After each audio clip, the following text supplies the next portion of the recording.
search firm. We place CEOs and leadership teams of high growth businesses and digital and tech leaders in corporates. And I've been recruiting now for almost 15 years. I also invest in startups. I mentor entrepreneurs as well through various programs and funds, including Seed Camp and Albright. If you haven't heard of the Albright, by the way, I would really recommend checking them out. They are an amazing club for women who are trying to develop their careers. They've actually recently launched a digital platform as well. So a lot of their community building and networking is taking place now on their digital platform. So yeah, highly recommend checking them out. I also have my own Women in Tech networking group. And I actually have 3 children now, so that bio is slightly outdated. Oh, yes. Yes, so I have 3 kids. They're 4, 3, and 1. They are actually at home with me now. My oldest has to self-isolate, so yeah, the whole year has been sent home. So sorry in advance if you hear any noise in the background, because you are likely to with the 3 of them in the background. And yeah, as you can see from this slide, some of our clients, as mentioned, we work with boards of both startups and corporate businesses. So startups like Bulb Energy, and also more well-known brands like Facebook, HSBC, and M&S. So if we go to the next slide. Great, thank you. So I'm really passionate about diversity. And whilst there have been improvements in recent years, I feel we have still a long way to go in readdressing the gender balance. And, there are still far, far fewer women in leadership roles than men. And I think one of the issues we have is a real lack of visibility to role models. So I decided to launch an interview series to showcase inspirational women, share their stories and share their advice. So each week I ask the same 5 questions to a senior woman in business. So I ask them, what's the best advice they've been given? What's the worst piece of advice they've been given? What would they tell their younger self? What excites you most about the future of your industry? And who or what is your biggest inspiration? So I've been doing this for almost 2 years now. We've featured some incredible women, as you'll see there. So including Renee Elliott, who's the founder of Planet Organic, Harriet Green, the CEO of IBM Asia, Orna Nicioni, the non-exec at Burberry, Anne-Marie Hubie, a founder of Just Giving, a whole range of women from different sectors, different sizes of businesses, just obviously based on my network. And the interviews have been read by over 500,000 people to date. So clearly doing what we hope to do in terms of really getting a bit more visibility and kind of stories out there. If for anyone that's interested, you can see all the interviews that we've published on the Gordon and Eden website if you want to take a look there. And this presentation will be pulling together some key themes that have come up throughout the series. It's really, really interesting how so many women say the same things. And so I wanted to share those things with you today. And a lot of the takeaways are actually really, really simple, and they might seem quite obvious, but they're really powerful. So if we go to the next slide.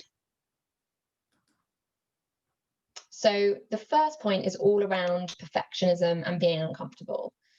So one thing that has come up time and time again during my career is that women feel more confident when they feel they've mastered something. So for example, if there's a job role or a promotion advertised, and let's say there are 10 things on the list that you need to have from an experience perspective, if a man has 2 or 3 of those things, then he will put himself forward for the job promotion.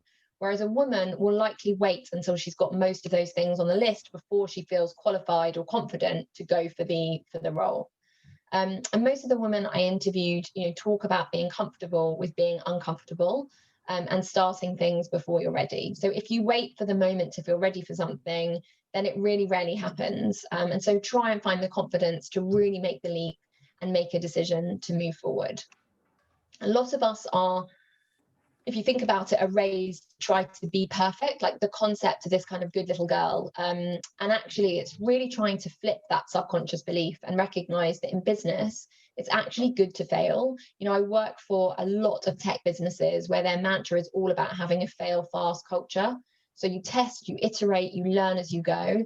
And that's the culture that's really celebrated in Silicon Valley, that's been spread, to all other tech firms around the world. And so we really need to remember that failing is a good thing, because that's how we learn, it's how we move forward. And if we strive for perfection, it will really, really slow down our progress and our ability to move forward.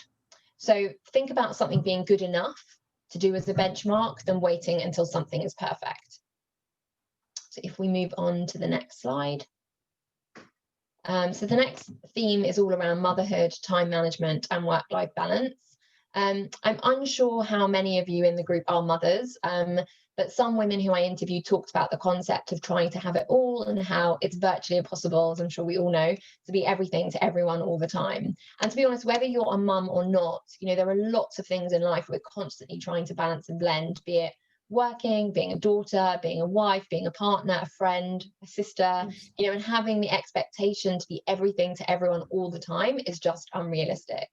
So it's about really expecting that you will have periods in your life where things may index more on some of those things than others, and taking the pressure off yourself. And again, it ties in a little bit with the first point around us all striving for perfectionism and having high standards on things all the time. And this ties in with the next point around self-love and self-care. If you have constant negative inner talk that you aren't good enough, then you're not setting yourself up for success either. So if you imagine talking to a child the way most of us tend to talk to ourselves, for example, so let's say there was a child playing Lego and we looked at that and we said, well, I don't think you stacked the Lego very well, or I don't really like the colors and how you've put it together, or to be honest, I don't think any of it's very good. The child would feel quite deflated. They'd feel quite crap about themselves, really. But instead, we tend to praise our kids. We tend to say, that's great, like, well done for trying so hard. I really like what you've done there with that construction, and that in turn makes them feel really good about themselves and motivated to do more of that particular thing. But we don't tend to talk to others how we talk to ourselves. So by being kinder and talking more gently with ourselves and really challenging our own inner critic and being our own cheerleader, we really allow ourselves to thrive and succeed. And I think the final point here is that the women noted that as time starved as they felt, there really was a need to try and force themselves to carve out some time for themselves to re-energize and recharge to avoid burnout. And that, even if that was something as simple as like taking more hot baths in a week, anything as small as that, just to make you feel good. And, I think particularly at the moment, everybody is more time starved than ever. And so, really trying to take some time to look after you, as hard as it always feels, is very, very important. If we go to the next slide. Sure.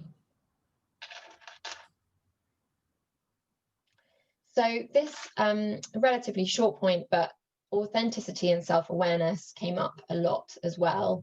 It's much more lucrative to find a job where you're playing to your strengths rather than focusing on your weaknesses, and you'll obviously clearly enjoy it more too. Most of the women discussed you don't need to try and be like a man to succeed, but by embracing who you are is the way to get your best results. And far too many of us, I think, have tried to overcompensate in the past by trying to be more alpha at times, or kind of mirror our male counterparts, but actually it's about leaning into the core of who you are. So it's about spending time really working out what your strengths are, be true to who you are, because when you're not being your authentic self, you're really not doing your best work. So if we go to the next slide. So I think this is a really interesting point, all about learning. So I've mentioned here on the slide that 80% of jobs that will exist in 2030 have not been created yet. So we really need to think about ongoing skill development. So experience is great, but the potential to develop and learn is actually much more important. We see all the time that someone is more likely to hire you based on your approach and can-do attitude rather than your skills. And as I've written here, it's about being coachable and open to learning. And I think this is often what employers look for, which is someone that's always willing to learn, keep up with new trends, rather than making sure they've got all the qualifications necessary for a specific role. I literally had an email 5 minutes ago from a client actually on a search that we're working on, where he said they're too senior, too experienced, and actually, as in they had met face to face, and it was, they didn't feel that they had that kind of approach and that can-do attitude of willing to learn and expand their horizons, which is what you really, really need, you know, in this day and age with, you know, ongoing and changing technology and trends all the time. So if we move on to the next slide. So this is the final theme around mindset.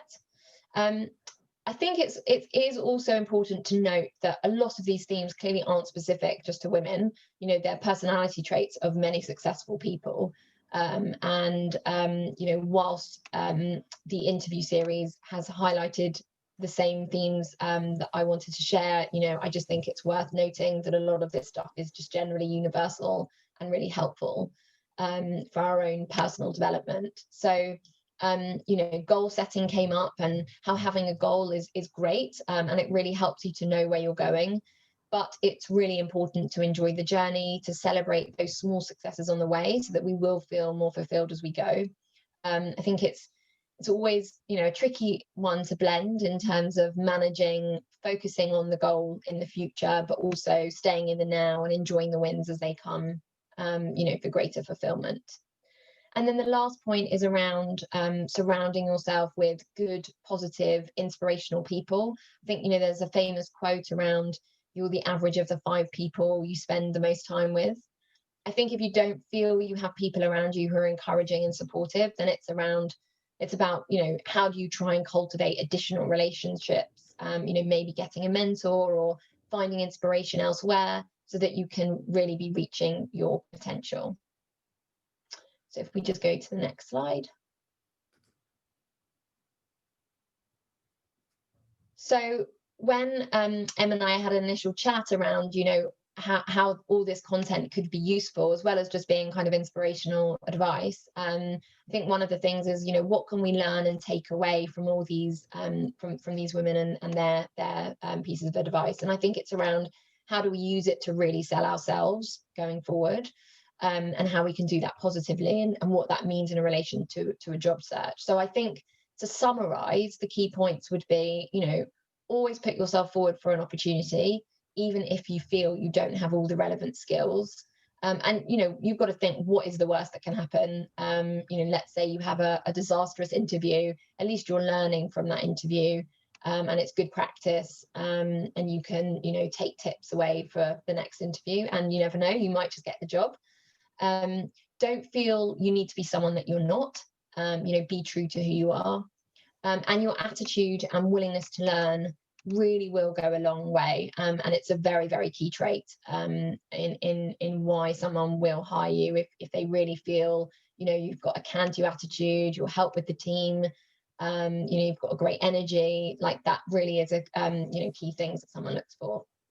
So I know we've just checking the time, it's 25 past. I know we've got some time left now. What I thought would be good, if anyone had any questions on any of these points, or if there's anything else I can answer around maybe how to go about getting a mentor, or even getting a job, or networking in this climate. Yeah, hopefully these takeaways have been useful. But as I said, if there's any questions I can answer generally just in relation to the recruitment experience I have, would be more than happy to help there. So I'm going to stop the share now, so we can go back to screens to see people.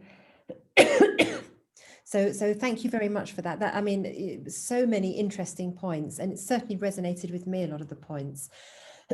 I'd like to kick off with a question. You know, it does all sound very inspirational. You're talking to these people who really have achieved so much. They're at the pinnacles of their careers. They're right at the top of their profession, you know, on the crest of a wave. What about for those of us who are perhaps who operate at a more modest scale, and who actually feel it's all very well these people coming up with this great advice? Well, they can, can't they? Because of where they are and the start they've had and where they've got to. How would you sort of translate that to someone who needs to just go out and get a job and work, because they have to, which most of us, of course, to put food on the table? Yeah, I mean, I think the way I kind of see that is, those women were those people at some point. You know, they didn't just start at the top, so they worked their way up. And I think one of the things that was really interesting is, of course they're giving the advice in hindsight, so they're saying how they got there, and those were the things that they kept doing in order to get there. I guess it depends what an individual is trying to do. Is it that someone just wants to find that kind of inner motivation every day because things are just feeling a bit much? They're overwhelmed, and it's how do you battle through that? I think that's about finding your inner purpose, your why, and keeping motivated to do that. But I do believe that those themes are kind of universal at any level. All those things can be taken, all those things can be utilized for anyone at any level.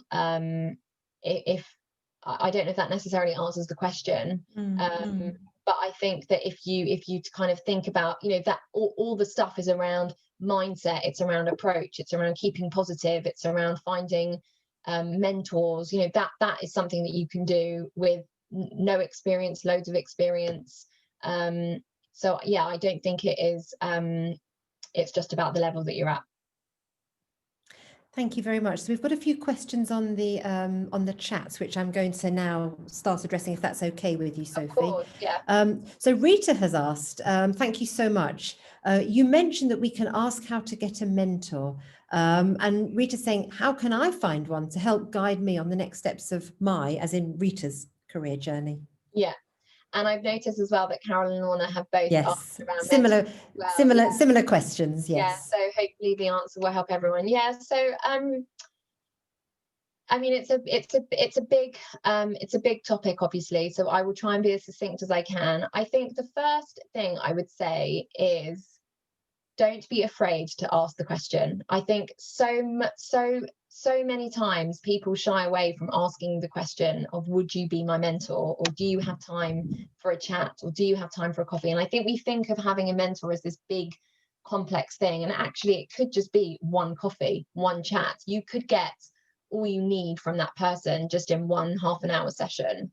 And really, it's about asking the question. And 9 times out of 10, people will say yes. I think you'd be amazed at how open people are to taking, as I say, as long as you're positioning it in a way. I've always gone about it by positioning it in a way of, do you have half an hour to have a quick chat with me in 3 months' time? So really, it's quite hard for someone to say no to that. They might push it out, they might, when that 3 months time comes along, they'll probably cancel. But then, to be honest, the likelihood is they'll feel quite guilty that they've cancelled. So when you book in the next slot for 3 months time, they're more likely to stick to it. So it's about thinking long term, as opposed to, I need to book in a chat with someone tomorrow. It's about thinking, how do I build long-term relationships?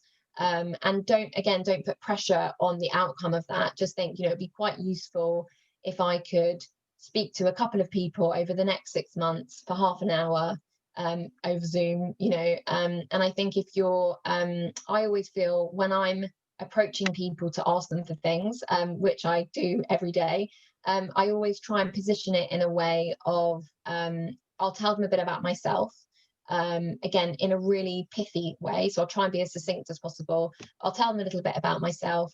And I'll ask for help, and I'll just say, I totally appreciate you're probably really busy, but I would so appreciate half an hour of your time, because I'm feeling stuck about X, or as someone said, as I think you said here, Carol, you're looking to get into another industry. Just explain the situation. As I said, 9 times out of 10 people will say yes. If there is a way that you have any sort of mutual connections, or I would also Google that person beforehand. So let's say you've seen them maybe being featured in an article somewhere, or they were in some sort of video, or you've seen them on Instagram. I would also try and mention in the email intro that, so flattery will get you everywhere. If you say something about how you were really inspired by something that they said, or a piece of work they did, I think that's really impressive to do that as well. But the way I treat these things is a numbers game. So, I would have a spreadsheet of literally my dream mentors, like everyone I'd like to speak to. And I would just literally approach them, be it LinkedIn, get their email address, send them a message. You know, a lot of people are on social media now, so it's very easy to get someone's contact details, and just try and take yourself out of it, see it really factually, see it as a numbers game. And you know, if you approach a number of people, the chances are that you're going to get one person reply, and then in turn, that one person, when you're having a conversation with that one person, I would also end that conversation by saying, thank you, clearly, and is there anyone else in your network that you think I should be speaking to or connect with? And again, it's very likely that they'll introduce you to someone else. And then the other thing you could do is, once you've had that conversation with someone, let's say you can see they're connected to someone, let's say on LinkedIn, or even if they're not even connected with them, then you would message that person and say, I've just had a really inspiring conversation with X. You know, I'm trying to spend the next few months connecting with people to ask for some advice. I got some amazing key takeaways from that person, and I would love to get your thoughts as well. So, you know, by just having those conversations, and again, it comes down to confidence and just not being fearful of rejection, because the worst thing that can happen is they don't reply, and you've not really lost anything, but obviously you can gain a great connection from it. The other thing I would say, I did mention at the beginning of the presentation, is the Albright Club. So go check them out, because they do have, you do have to pay for their monthly digital subscription. I think they are doing free trials, and they're trying to build this incredible community of women replicating their kind of, they had like these physical spaces, and now they're trying to replicate that online. And actually, a mentor doesn't even necessarily, I don't think, need to be someone more senior than you. It can be a peer, because actually it's about having someone sometimes to bounce ideas off, someone that's going through the same things you're going through in the same industry. And so there's some, you know, useful connections you could make on those kinds of platforms as well. So I feel that was really long-winded, but hopefully there were some useful nuggets there. Pardon me, very much so. The points you made about networking certainly resonated with me, and the advice that we like to give people.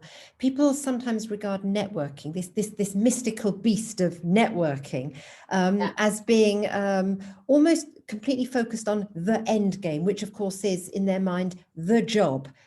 Or whatever, but actually networking is an end in itself, and I think you have to view it as the journey, and it's the journey that's important. It's the small steps that you can take, putting one foot in front of the other, each of which can be celebrated, because each of which takes you a little bit closer. And as I actually mentioned in my opening address to the whole conference this morning, you know, the small steps are so much more important to celebrate, rather than trying to make this quantum leap that invariably will have you smack down on your face, because it just won't work. So if we take ourselves step by step by step, and each one is an achievement. I really loved your analogy at the beginning, Sophie, about the child building with Lego, because it's so true. We will speak with encouragement, with inspiration, with enthusiasm, with energy to that child, to encourage them to do more, to build better, to be more creative, but we'll do it in a way that they want to and need to, and feel actually they've already done it. It's not how we speak to ourselves at all. We do the complete opposite of that when we speak to ourselves. We absolutely crucify ourselves, and, you know, break us down. Nothing we do for ourselves is ever good enough. Nothing hits the spot. We fail miserably in every, you know, whether it's building our business, whether it's trying to send off job applications, trying to write our CV. How we did that interview was just rubbish. We give ourselves the hardest time. We would never dream of speaking to another human being like we speak to ourselves. I know, it's really sad. And I think when you look at it, you know, that's the thing, you'll focus all the time on what you didn't complete that day, what you didn't tick off your list, as opposed to thinking, wow, I did one thing today, even if it's just saying and being, you know, I literally now am my own cheerleader, like in my head, you know, because I think from all this stuff I've picked up, and I've learned how damaging you can be to yourself. You know, I mean, this sounds pathetic, but I sent myself a candle in the post last week, and I wrote a gift note to myself, because I thought, like, you know, and it made me laugh. It made me laugh whilst I was doing it. It made me laugh when it arrived in the post. And I just thought I would never have dreamt of doing that before. But, you know, I'm trying to take all this advice on board, because I think it is really true. I had a much better day that day when I'd sent myself the note, because I was in this funny mood. And I had a much better day when I got the candle. I'm not saying go and buy yourself things all the time. That's obviously not constructive advice. But it is just about, you know, saying to yourself, I did something really good today, you know, and I think I cooked a meal last week, and it came out the oven. I was like, oh God, I'm such a bad, you know, I heard the inner dialogue was like, I'm such a bad cook, and I've burnt the dinner, and nothing I make's ever good enough. And I literally had to consciously be like, stop. You've made dinner. Well done. You've just made dinner. That, to me, that's an achievement in itself. And I think it's the same thing when it comes to networking. I completely agree with you that I think we think, you know, and I've been doing it. I mean, I do it my day to day. It's my job. But, you know, I think if you're focusing on why you're doing the networking, so let's say you're networking because you want to get a job. If you're focusing on, well, I didn't get a job today, then you're just going to feel really, really disheartened, and you're going to feel really demotivated, and also be like, what's the point in doing this? I'm banging my head against a brick wall. I'm sending out all these messages. No one's replying. What's the point? As opposed to viewing it, as you've said, as it's a thing in itself. Like, you just do it. And also, that you've got to remember that you should be networking when you're in a job. So it's seeing networking as this constant thing to be doing throughout your career, just building this. I always see it as like a web of contacts and a sea of contacts that I'm just always trying to cultivate for no reason other than developing that network. And I know stuff will come from it. It's about, I've actually got on a post-it note on my desk in big capital letters saying, trust the process. And that's what you've got to remember, I think, is about, you know, don't think, oh God, if I send a load of messages today and I haven't got anything back, like, I'm just not going to bother. Like, I mean, the amount of messages I send every week, and I probably get like a 1% hit rate, and that's fine, you know, and I really enjoy that. And I really enjoy that one person I'm going to connect with. And, you know, I know in time I will make really strong connections. It will just take time. The other point that you made, again, very early on was that sort of observation about the difference between men and women. And it's something that I completely resonate with. The man who will look at a job description, actually, he can address 50% of that job, but thinks he's an absolute dead cert for that job because he can do 50% of it. Yeah. The woman will look at that job and actually she can do 98% of it. But the final bullet point on the job description, the very final one, says that you've got to have, if possible, some level of conversational French is desirable but not essential. Look, she says, I don't speak French. I can't possibly do that job. Yeah, absolutely. And also, you've got to think, most of the time people are going into jobs where it is a step up, because most people move for progression. So you're not expected to have done everything on the list. You know, there will be, as you say, essentials, preference, you know, desirables. And so you're not expected to do it. You're expected a lot of the time to grow into that role. But I think, you know, again, as women, as I made that point, we don't really feel we can do something unless we are prepared to that max. We're prepared for that job, in the respect that we've done all the things on that list. Otherwise, we're just not going to feel comfortable or confident. Perfection again. Yeah. Comes up Perfection. time and time again. Yeah. So looking at the chat, somebody has asked, and I think you've kind of intimated the answer, but just to be clear, do you need to offer to pay a mentor for their time?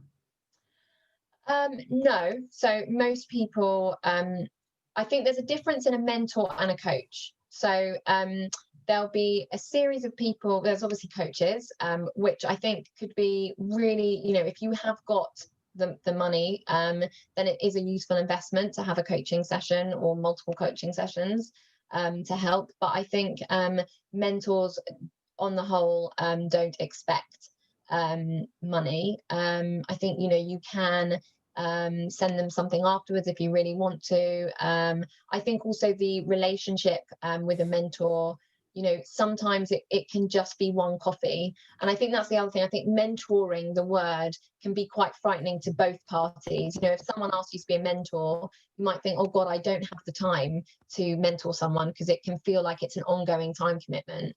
Whereas if you're asking someone if they would mind just to have a coffee with you, and not using the word mentor, but you're saying you just want some help and advice, that relationship could build. So you could have a coffee with that person and get back in touch a few months later, and still kind of see them the same amount of times you would see a mentor, but it feels a little less pressure and commitment. Yeah, in that context, you don't need to offer to pay, but obviously you would pay for the coffee or lunch, or I mean, now it would probably be virtual anyway. So there's no price obviously associated with it, but yeah, you don't need to.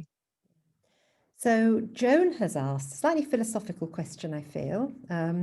What is inspiration compared to dreaming?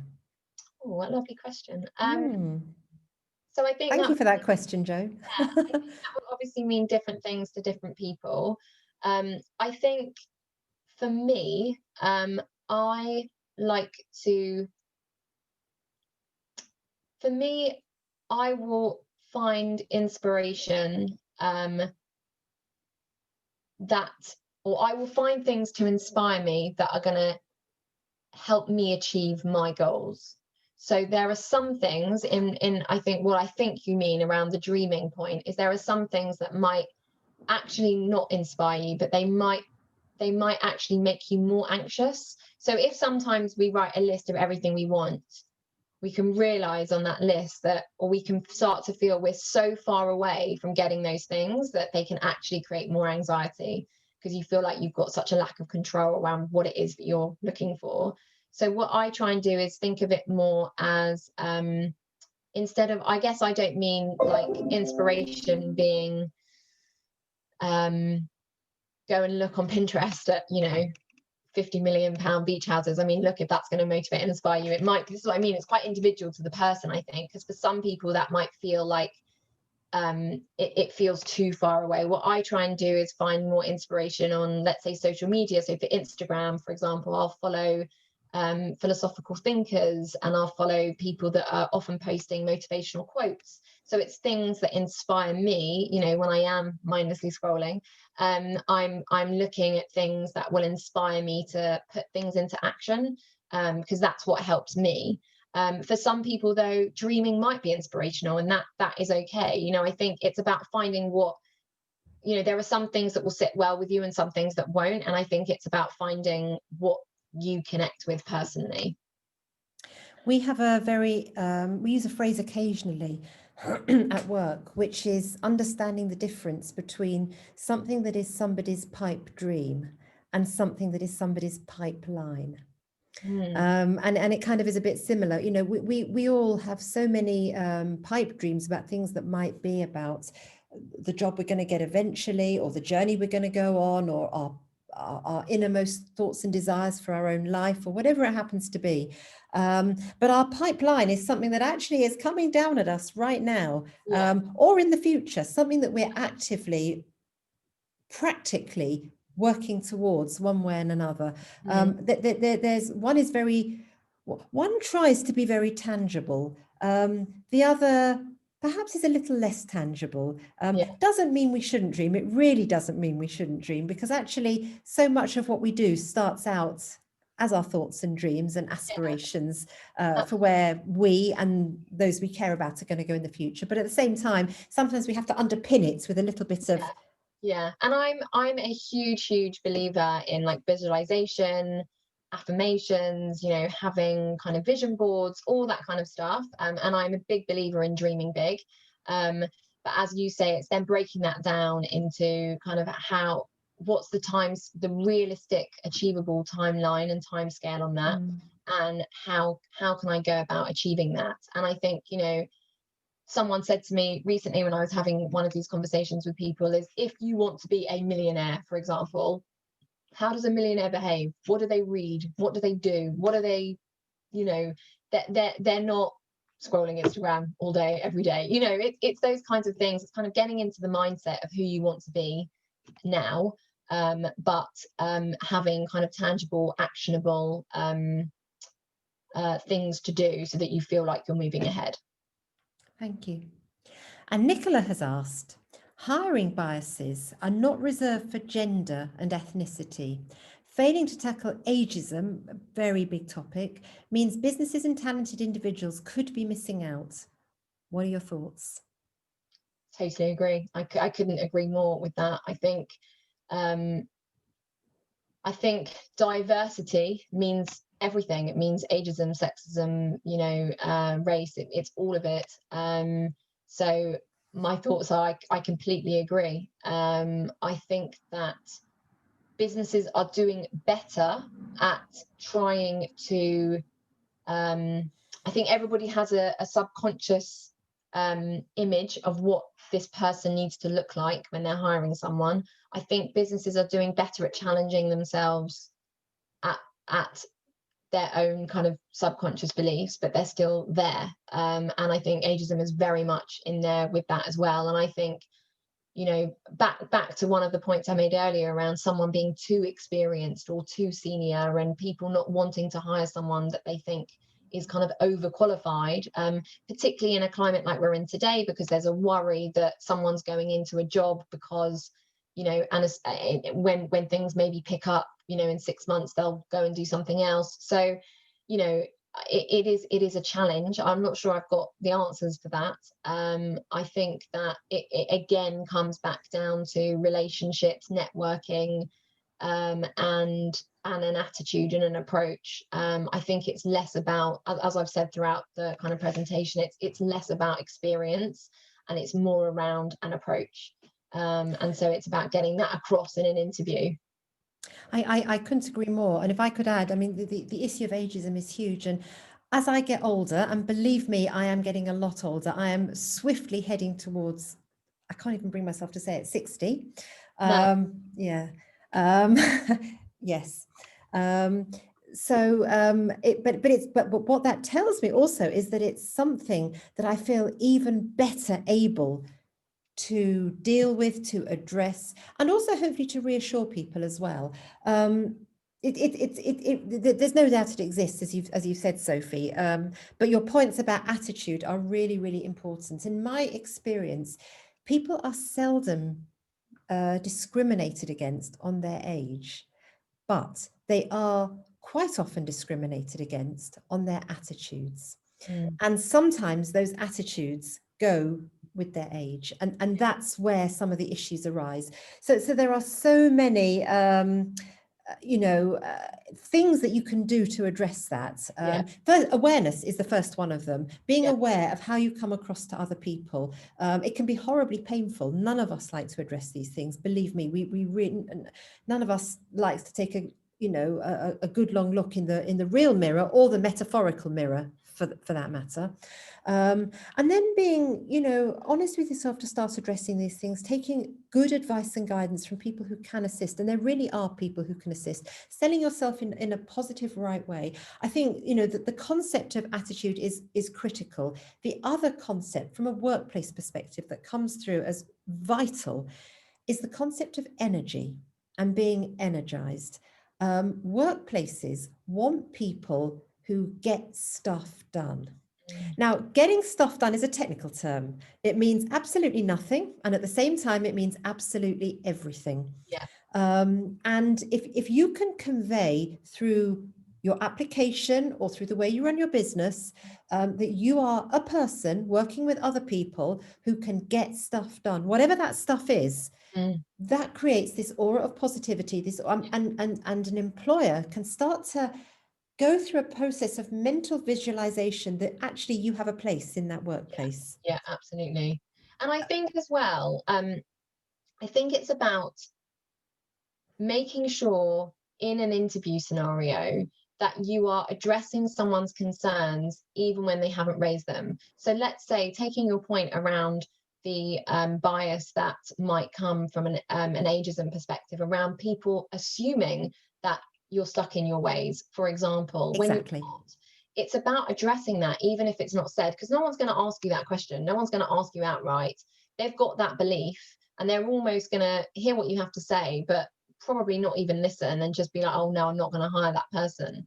So it's about making sure in that session you're thinking ahead about what could their objections or critiques be, and I'm going to raise them and address them before they write me off, because they're not going to ask those questions. Yeah, and address them with positivity, with energy, with engagement. Yeah. And by the way, with a smile. Yeah. a smile really goes a long way to Absolutely. achieving so much in Yeah. any session. Absolutely. Sophie, one question I'd like to ask you, and we're running towards the end of the session, I'm mindful of time, but I would like to ask, you've obviously built a business yourself, which is the most wonderful thing, and a huge achievement. As you've been on your own personal journey and developing your own personal business, have there been any times where either you've had epic fails or complete catastrophes and things, and you just think, I'm not cut out for this, I can't do this, it's not working? Can you describe one of those incidents? I say one of them, I'm implying there's been more than one. Yeah. But can you describe one and kind of how you coached yourself, or how others helped coach you through that, and what you learned from it, and how you were able to move on yourself, what you learned from yourself, basically? Yeah. I mean, there are so many, to be honest, because I think I go through those kinds of things every day, really, from the sublime to the ridiculous. It might be a big thing like battling with mum guilt. As I said, I've got 3 little children. I took very minimal maternity leaves. When you work for yourself and you run a business, it doesn't really exist. So there's kind of that whole topic around how I've battled with that. I think as I mentioned, I'm working with boards of businesses. So the opposite to the ageism, I often feel that on the other side, which is that I'm often the youngest person in the room. I'm often the only woman in the room. So I've always got that kind of, I say always, not so much now, but I battled for a long time with feeling kind of, should I be here? Do I belong here? And overcompensating almost, because I was worried about every word I would say in a presentation or whatever that might be. So yeah, and then there'll be little things, writing an email to a client sometimes, even as small as that. I think, have I got this wording right? Am I explaining my point in the right way? Should it be an email? Should I make the phone call? I mean, there's loads of that chat all the time. So in answer to your question around how do I get over each of those things, or how have I got through all of those things, I guess it's lots of different coping mechanisms for different scenarios. I think a lot of the time it can be, some of this stuff might sound like a cliche, but some of it can literally just be exercise, or it can be it can be taking a breath. It can be, particularly at the moment, walking around the block, just getting out of your own head, because a lot of it is just simple overthinking that is just not helpful or necessary or constructive. Sometimes, though, I think it's a bit of a catch-22. I analyze people for a living. So, I've got to have an analytical brain, and I've got to be able to, to overthink about people to an extent. So again, it's that fine line between making sure that's sharp and I'm energized versus overwhelm and overthinking. And that comes down to, as I said, lots of things that I've, having a really, really good support network, I think, is key. And that's why I spoke about those 5 people. My husband is my best friend. We talk about everything all the time, poor guy. I'm constantly just using him as a shoulder. If it's not him, it's parents, it's family, it's friends. So having a support network to talk things through with. I think when you run a business, obviously I have a business partner as well, so we're constantly communicating and bouncing ideas off each other. But yeah, it can be very isolating. So it's kind of trying to find like-minded people to share stories with, to pre bloody coronavirus go and have a glass of wine with, and kind of, and hopefully post coronavirus as well, very soon. Vaccine today. Very soon.